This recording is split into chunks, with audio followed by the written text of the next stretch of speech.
Patch 6.18 for No Man's Sky released to public today. It only has a few notes, but there's one that many will be pleased about. Sean gave us the tiniest light notifier news last week that is kind of significant, definitely worth knowing if you are a fan waiting. And the 2025 No Man's Sky Holiday Expedition Redux Marathon changes tomorrow. Starting off with a fix that many have been waiting for, fixed an issue that could cause Corvette technology slots to rearrange themselves after playing in multiplayer. So it would seem multiplayer was the culprit, which also shows why I had never been afflicted. By the way, Corvette layouts can now be properly focused on by the extroverted interlopers, as it will no longer randomly change on them. Fixed an issue that incorrectly allowed the placeholder cargo box Corvette item to be obtainable.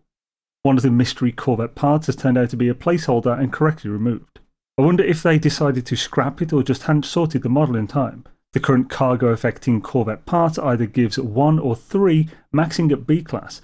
I believe the files has an unused class in the tech at 10 cargo slots. While cargo isn't too important, as you don't gain more than the max slots and just save a little cash, it would still be worthwhile if 10 were given. Fixed an issue that prevented the Corvette landing gear from retracting during flight. Fixed a visual issue with bioluminescent creatures. Fixed an issue that could cause the rib cage on some fossil displays to appear invisible. Fixed an issue that could prevent Corvettes from landing when they had a fossil display built inside. Surely it was really difficult to find out that it was fossils causing this. Fixed an issue that caused fossil holograms from having the incorrect orientation. Fixed an issue that would cause claimed character customizations to still appear as unclaimed in the Quicksilver shop on the Space Anomaly. I'm genuinely pleased about this one, even though it sounds small. Having a bunch of things in the Quicksilver store that say available but impossible to click off thanks to obtaining them through drops is itchy. Fixed an issue that could cause a crash when accepting game invites from a suspended state on Xbox consoles. Fixed an issue which could cause a black screen when running in 8K on PS5. In very minor light notifier news, Sean released a post on Steam for the Steam Awards with a nomination request for the Labour of Love category. Hello.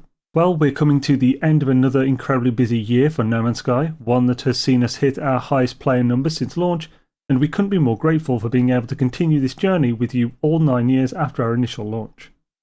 It would mean the world to our tiny team if you could take a few moments to nominate us for the Labour of Love category in the upcoming Steam Awards. It feels like this year in particular there's been a lot of labour to love, with 5 major updates and 4 expeditions. We kicked off the year in January with the release of the much anticipated Worlds Part 2 update, completing the transformation of the universe which 2024's Worlds Part 1 started. Part 2 introduced new stars, a new story, and new planets. Ancient ruins, gas giants, and water worlds were there to be explored, and strange creatures, varied biomes and dramatic terrain to be discovered.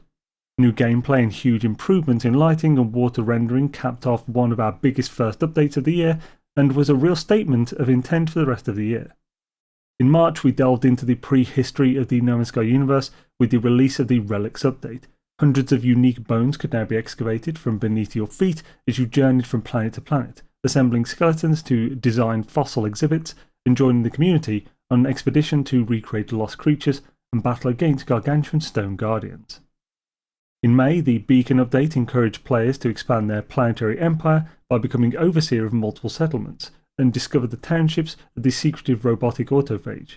Beacon also coincided with the release of the Switch 2 version as a Day 1 game, and is a free update for Switch 1 owners. In August, for our 9th anniversary, we released the Mammoth and Transformative Voyagers. Travellers were now able to create their own colossal, fully furnished, completely bespoke Corvette-class starships, invite their friends on board, and then spacewalk or skydive out of them together. Voyagers saw our player numbers return to levels we'd not seen in 9 years, and it was genuinely thrilling to welcome so many people, new and old, to our weird little universe. In October, our Halloween update Breach. Players traversed a desolate and abandoned universe and encountered the abandoned remains of ill-fated Corvette ships, all ripe for scavenging ship modules to add to their Corvette building arsenal.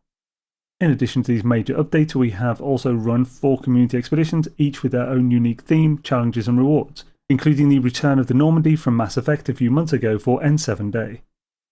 For those of you who weren't able to participate in these the first time around, we are rerunning those in a Reduxed fashion right now for the holiday season. Full dates and details can be found here. There's just a link to the holiday Redux expedition.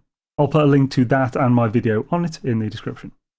No Man's Sky has now had well over 30 major updates since it launched in 2016, and the ridiculously small development team continues to amaze me with their energy and ideas and their commitment to support the game across so many formats: PC, GOG, Steam Deck, PC VR, PS4, PS5, PSVR 1 and 2, Xbox One, Xbox Series XS, Switch 1 and 2, and Mac. As we look toward our 10th anniversary year next year, they are showing no signs of slowing down. We will continue as long as they are enjoying creating, the community are enjoying what they are making. It is truly a labour of love for me and for them. In the background, another tiny team at Hello is continuing at pace on our next labour of love, Light No Fire. And we know a lot of you are keen to hear more. For now, it suffices to say that I'm really pleased with the progress we are making, and I think it's going to be something really special. Our journey continues, Sean. I told you it was small. In fact, I said tiny. I'll hear no complaints. While a brief mention, the interesting part here is that it is made clear that Light No Fire has a tiny team, and it is either as small or smaller than No Man's Sky. From previous videos, it seems No Man's Sky has a number of tiny sub-teams, maybe some are even individuals, who work on separate update ideas, basically new features. It's not a case of the whole team working on each update consecutively. Instead, several updates are being worked on at once, and maybe as one is close to completion, others may help if needed and is scheduled in. At least with smaller ones such as Bytebeat, as I believe that's when this rough view of their content creation was alluded to. With only a tiny team on Light No Fire, I'd also assume it's not too close to being complete. We may hear something in the coming Game Awards on the 11th of December, but I doubt it's more than another trailer, at most a gameplay one, though I'd love to be surprised. As for No Man's Sky, with how they're talking and the player response to Corvette, I don't see it falling off until at least Light No Fire releases. Even then, a cult fan base may keep the devs interested in creating more updates and so pulling in new players over the years. Pretty cool to be quite sure of a good year plus of more updates. And of course we have the change for the 2025 Holiday Expedition Redux. Tomorrow the Titan Redux, which has been on for almost 2 weeks, now will end. This is your last chance, you basically have tonight to do it. Even if you haven't started with this guide I put out last week, it can be done in a single session without too much effort. So if you don't have those rewards and don't want the FOMO, get it done tonight. We'll have a day cooldown if the last changeover has anything to say about it, and then the Relic Expedition Redux will begin on Wednesday. You can expect a step-by-step guide for the Relic Redux as soon as I'm able to complete it. Rewards for the Relic Redux include the usual posters, banner and decal, as well as a fossil-style multi-tool staff.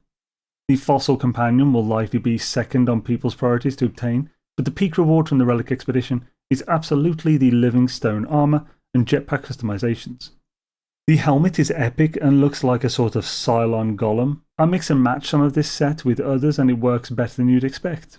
If you don't have it, I'd highly recommend whacking out the Relics Redux to unlock the set. I can't say for sure yet, but if you use the guide that'll release, you'll only need 1 to 2 hours to get it done. And that's it for the news this week. Valheim streamed tonight with the Baylor's Lot taking on Brenda, Bone Mass and the Mountains on our hard mode server, 2 solo streams on the server on Tuesday and Thursday at 5 PM GMT, and No Man's Sky videos in between for the Redux and more. Peace.